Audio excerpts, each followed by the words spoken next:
machiegni nyithindo. Kawuono wadhi kelo nu chenro e yo mopogore. Kawuono kaka uneno ni waseloso dina marwa to wadhi wuotho gi Chef Nelson mondo onyiswa gigo ma wakete e bakunde wagi ma kawuono. Chef, inyalo nyiso nyithindo nyingi. Nyithindo niluonga ni Chef Nelson Ambassa, atiyo Ciala Resort kaka executive chef. Kawuono ne watemo puonjo chiemo mar traditional. Chiemo mane joma chone mane chamo, wan gi chiemo ma kienyeji, piwa kienyeji. Wan gi alote ma kienyeji, wan gi rech ma kienyeji, wan gi ring'o mwatedo kaka dewa machon ne tedo. Koro ma ema watemo nyiso nyithindo mondo at least gimbe gi ng'e chiemo mane jonyuolwa machon ne temo tedo kane gitindo. Okay. Yeah. Koro wadhi chako gi kanye? Kawuono ne wagombo ni mondo wachak gi soup ka. Soup wan gi soup mar choke mag dhiang'. En choke mag dhiang' mobedo boil gi vegetables. Then wakete pilipili matin.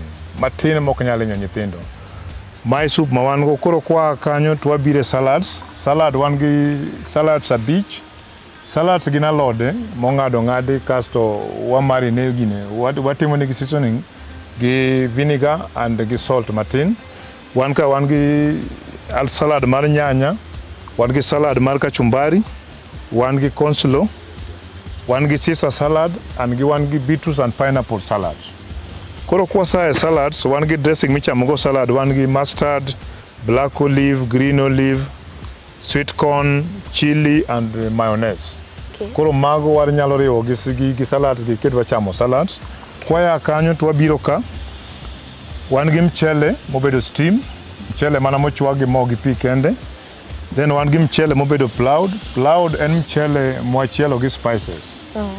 Kwaya kanyo to wabiro ka, wan gi mokimo. Mokimo en rabuon mar waru mobedo mashed, kaso wariwo gi spinach e iye gi sweet corn. Mae ma jo Kikuyu chamo ga. Mane ma jo Kikuyu chamo ka.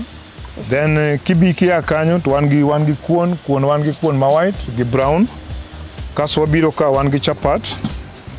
Kwaya e chapat wabiro ka pojo wa nasi. Pojo wa nasi en dengu mwachielo gi coconut sauce. Then kwa kanyo to wabiro ka wan ga lot mar dek. Alot mar dek en alot mwachielo mana gi kitungu gi nyanya kende. Then wakete momoleny. Okay. Kwaya kanyo to wabiro bo. Bo en alot mar cowpeas. Cowpeas en alot mar bo. Mwagolo, mwadondo kwa sadondo, twachielo maler, then wakete mo mar gi. Kwaya kanyo to wabiro suga. Osuga en alot mar kienyeji, wachiele gi mo, kaso wakete njugu moregi. Kwa kanyo to wabire diel, wan gi diel mobedo boil. Kosabedo boil to wakete spinach matin, then gi rabuon be mobedo boil. Kwaya kanyo to chak wabire alia. Alia en ring'o mobedo dried. Kosabedo dried, wachiele gi nyanya, then wakete mo moleny, mo mar dhiang' moleny. Ma en gweno mar kienyeji, mwachielo achiela gi nyanya kende, gi kitungu gi garlic matin, but en just boil. Onge mo kata matin, en pure kienyeji mobedo boil. Kwa bire machielo ni be wan gi rech manumu, mwachielo gi nyanya gi kitungu, then obedo boil. Kasto wabiro omena. Omena en omena motuo, then wachiele gi nyanya. Kwasachiele gi nyanya to wakete mo mar gi matin mondo wayud taste ma nyachon cha. Kawuono kwaya omena to wan go sok fane. Sok fane en like smoked dried salmon fish. Dried salmon fish mwaketo ka, then wachiele. Kwasachiele to wakete gi chak mopuo matin, then gi nyanya, then wayudo taste mar kanyo. Then ka kwatieko to wan gi smoked fish. Smoked fish, idholuo waluonge ni boot. Boot en dried tilapia. Tilapia mokete iro, ma iro tuoyo mos molokore rateng'. Kosalokore rateng' koro ne mwatede ka. Iluongo ni smoked fish. En rech mokete iro, then ire motuoyo mos pole pole. Ka koro watieko gi kanyo, wan gi chak mopuo. Chak mopuo en cha dhiang' mokete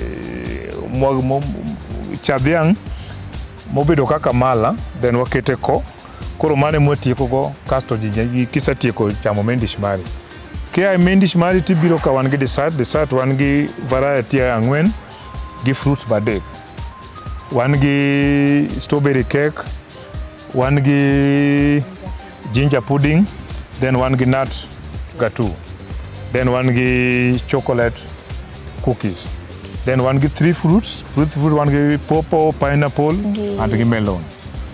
Koro nyithindo ma chiemo wan go kawuono mwatemo nyiso oganda Luo mondo gimbe gine chiemo mane dewa gi kwerewa ne chamo. Yes. Koro nyithindo ageno nuneno chiemo mane dewa gi kwerewa chamo. Koro bang' ka adhi bet gi nyithindo wetena mondo wacham dina marwa ma kawuono. Dong kamano chef. Warwako nyithindo koro wanyalo kwa mondo kaw san mondo tok mondo bel chiemo mane dewa chamo.